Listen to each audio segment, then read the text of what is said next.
आप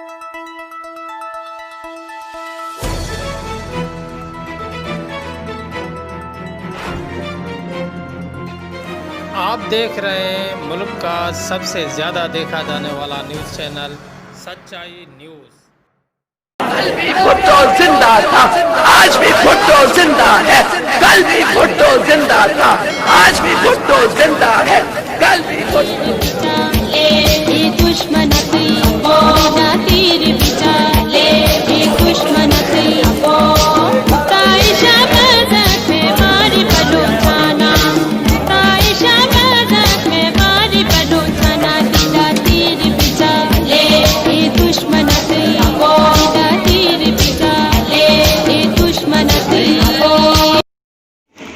नाज़रीन, शिकारपुर मावा की ख़बर ॾींदा हलूं त पाकिस्तान पीपल्स पार्टी के सदर MNA मीर आबिद ख़ान भयो की क़यादत में वफ़ाक़ी हुकूमत पारां नाजायज़ तरीक़े से सिंध अमर धरती के गादी वारे शहर कराची के सिंध का धार करण वारे ऐलान ख़िलाफ़ भया हाउस शिकारपुर का एहतजाजी रैली कढी वई, जेका शहर के मुख्य रोडन रस्तन चौराहन का थींदे शिकारपुर प्रेस क्लब पहुंची उते धाणू हयो वियो, जिते पार्टी अगवाणन आबिद ख़ान भयो, नाज़िमुद्दीन डर, सरदार मोइन ख़ान पौड़ और बेन एहतजाजी रैली के खिताब भी किया।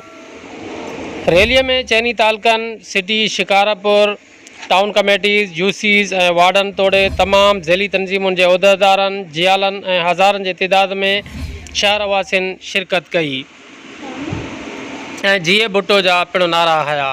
राशिद कुरैशी, सच्चाई न्यूज़, शिकारपुर।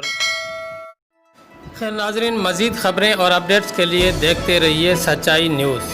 आप हमारी ख़बरें किसी भी वक्त यूट्यूब, ट्विटर और फेसबुक पेज पर सच्चाई न्यूज़ स्पेल है SACHAI स्पेस NEWS लिखने के बाद सर्च करके देख सकते हैं।